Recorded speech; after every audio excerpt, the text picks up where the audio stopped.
ఉదయం కాగానే తాజాగా పుడుతూ ఉంటా, కాలం ఇప్పుడే నన్ను కనగా అనగనగా అంటూనే ఉంటా, ఎప్పుడు పూర్తవనే అవక తుదిలేని కథ నేనుగా.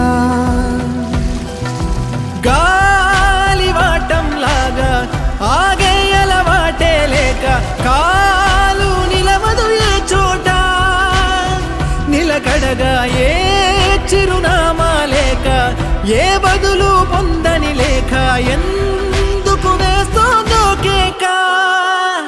మౌనంగా నా వెంటబడి నువ్వెంత ఒంటరి వననొద్దు అనద్దు దయించి ఎవరు, ఇంకొన్ని జన్మాలకి సరిపడు అనేక శృతుల్ని ఇతరులు ఎరగరు. నా